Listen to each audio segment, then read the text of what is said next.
Good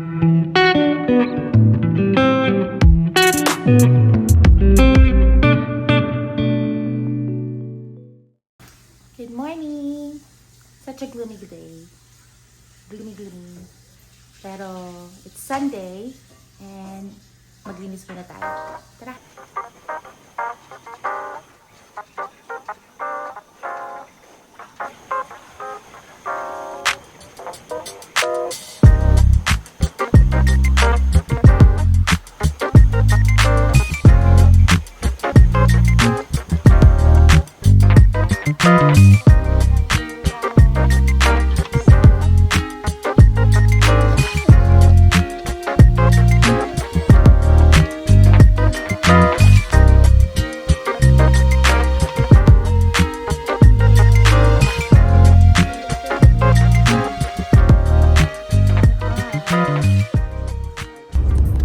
Hi friends!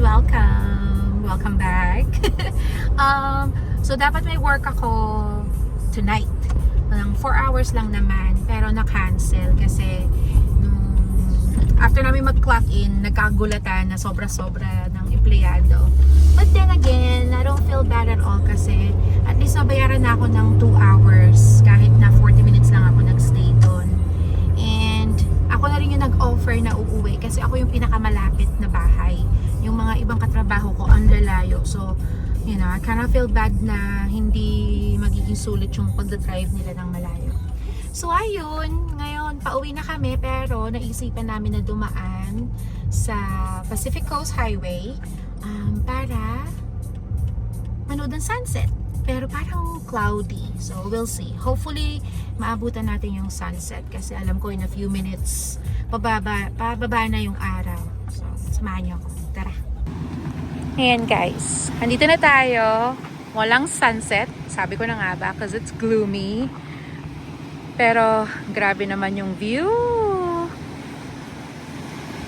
Never na never talaga ako magsasawa sa view ng Orange County, guys. Sobrang worth it. Kahit ang mahal-mahal dito, worth it talaga lahat ang bayad.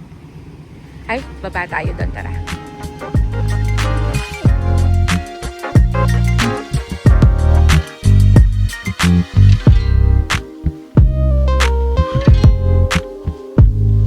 Grabe, napakaganda.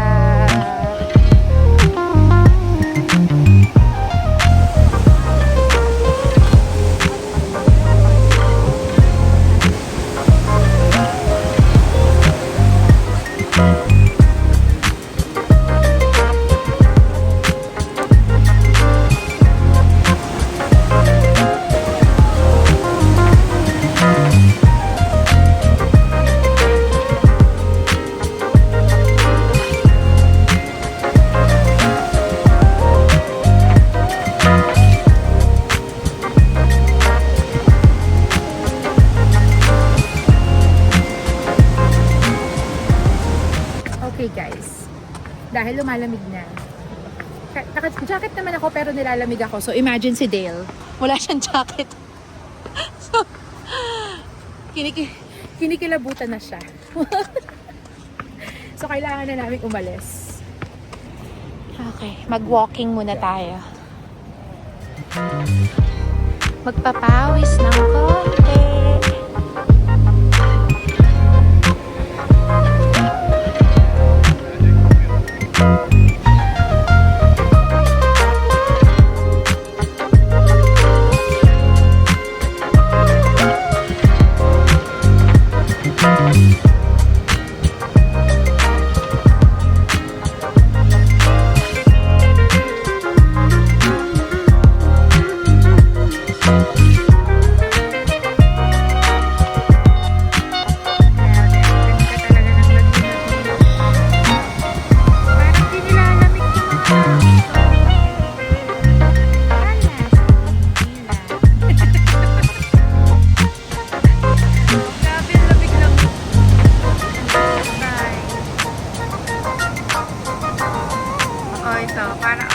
Bye.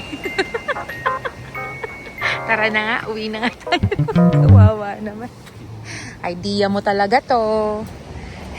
Ikaw talaga nagsabing mag-beach. Lakas-lakas sa loob mo, ha? Akala ko may sunset. Ay, nakalang sunset. It's okay. Dito sa area na. I know, apaka-weird guys. Kasi sa amin, sa area namin, which is not really that far, it's sunny. As in, hindi siya cloudy. Pagdating namin dito, super cloudy. So I had the feeling already na walang sunset. And totoo nga. But it's okay. It's still a nice view. Ito guys, Las Brisas. Mexican restaurant siya. It's a brunch place. Fun fact, ito yung kaisa-isang brunch place na nakainan ko. It's a Sunday brunch. So that means unlimited mimosa. Ito lang yung kaisa-isang lugar na pinuntahan ko sa talambuhay ko guys. Alas 10 pa lang ng umaga, nakayakap na ako sa toilet. Alam niyo na alam niyo na kung bakit. Grabe. That's so embarrassing. But it was fun. Kaya hindi ko makakalimutan tong area na to. Ayan, Las Brisas. So, if you're in the area and gusto nyong maka-experience ng restaurant with a view, highly recommended ko yung Las Brisas. To be honest though, hindi ko siya bibigyan ng 10 out of 10 sa food. But the view, grabe. At saka yung unlimited mimosa, ay Diyos ko. Ikaw talaga susuko talaga, mare. Marami naman makakainan dito sa Laguna Beach. It just depends on yung cravings mo. Pero kung yung habol mo talaga is yung view and the vibe, then Las Brisas is a good place to hang out, especially with your friends or with your loved one. Ayun. Okay, balik na tayo. Bye!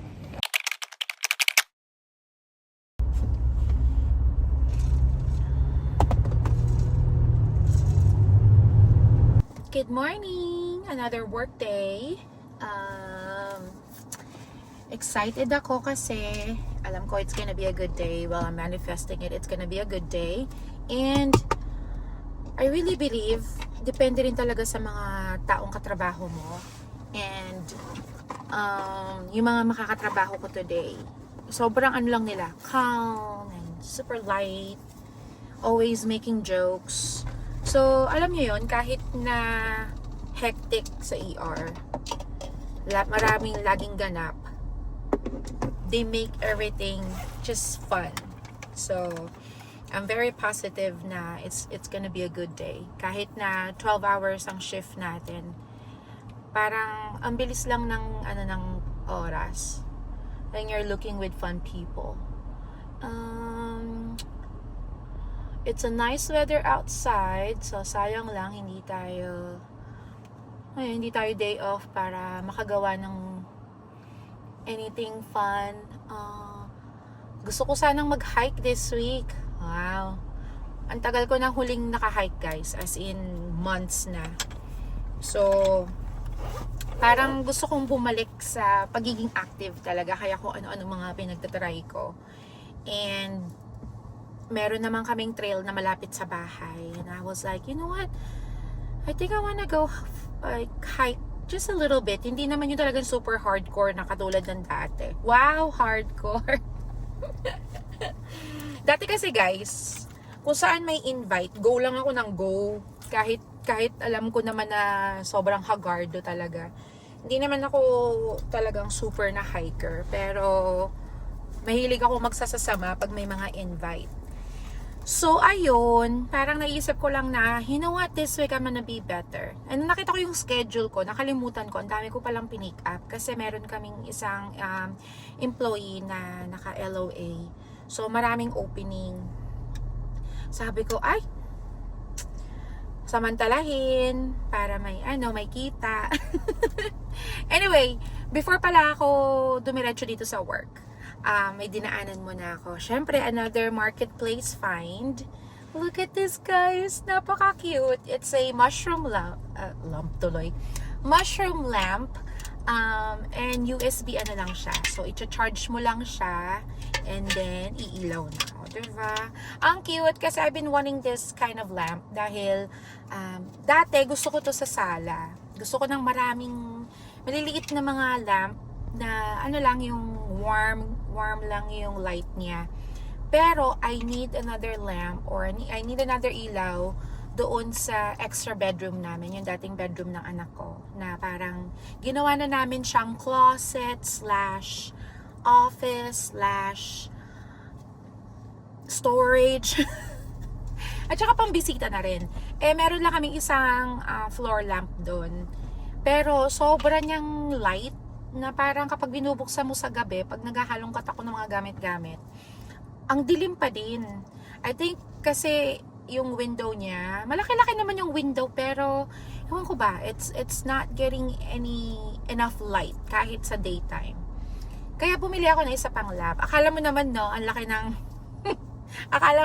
ng liwanag na ma-apply niya doon. Pero at least, 'di ba, may another extra light. So ang cute.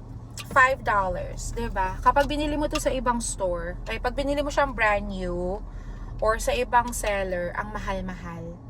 And hindi siya, I don't know, hindi siya worth it na bilhin ng like full price. $5, aangal ka pa ba? So, kaya dinaanan ko muna yan. Sabi ko, on the way naman siya sa work, napakalapit, so why not? So, ayun lang. I just wanna say hi to everybody. Tatry ko kayong isama sa work kapag hindi masyadong hagardo. Parang sneak peek, pa nga ganon. Tapos, chikahan ko na lang kayo ulit next time pag available na. Okay, have a good day. Bye! Mwah!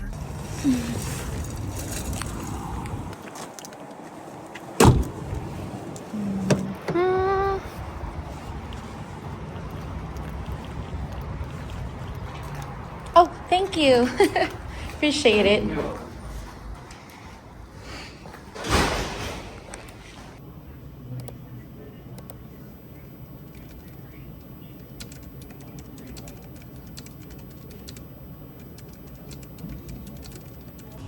Hi guys! So, break time ko na. It's my first break. 30 minutes lang to. So, mabilisan tayong kakain ng sandwich. You know what? May chika ako. So, today is my work anniversary and I'm celebrating 18 years. Imagine, I've been working with the same company for 18 years. Pero nalulungkot ako kasi I forgot about it. Usually, guys, every year, so for the past 17... Hold, please. Okay, perfect. So, yun na nga. Ayun, nakalimutan kong ilagay sa break yung vocera ko. Anyway, so for the past 17 years, I've been celebrating my work anniversary. I will bring cake. To share with coworkers. Ang tigas! Ang nasa tinapay ko, ba't ang tigas? Ayun, pero because of, I don't know, life. There's so many life changes na nangyari in the past few months. Or maybe a year na. Yeah, few months pa lang. Factor din talaga yung brain fog. Grabe. Nakalimutan ko anniversary ko, guys. Well, I knew it's June, pero talagang wala talaga sa isip ko. Usually kasi talaga like, I prepare for it. Papa-order ako ng cake, nilalagyan ko pa ng happy anniversary, KP, ganyan. Grabe, 18 years, debut ko na. Yung pa yung nakalimutan ko. So, I'm kind of sad, but at the same time, you know, what can I do? Ang tigas pa ng tinapay ko. Ayun lang. Pero so far sa work, it's been crazy, but it's not too bad. I mean, I know, what do you expect when you work in a hospital, di ba? Talagang may mga dumadating may mga sakit. So, kailangan ng mga immediate attentions. Tolerable. Ayun lang. Gusto ko lang i-share sa inyo, guys, na it's my work anniversary. 18 years. And I forgot to celebrate it. And it's okay. Hindi pa tapos ang araw, makakapag-celebrate pa tayo. Every day is a celebration for the whole month of June. Try ko magdala bukas. Either bukas or next week. Tanungin ko muna yung, alam mo, yung mga ka-vibes mo sa work. Tanungin ko sino yung mga mag-work. Kung match yung mga schedule, magdadala ako ng cake so I can celebrate it with them. Okay. Tapusin ko muna itong matigas na cake. Cake tuloy. Itong matigas kong tinapay. See you later. Bye. Yay! Happy anniversary to you, KP. Happy anniversary to you, KP. Happy anniversary, happy anniversary. Happy 18th anniversary with KP. Yay! Wow. 18, you're a teenager. Imagine, adult na ako.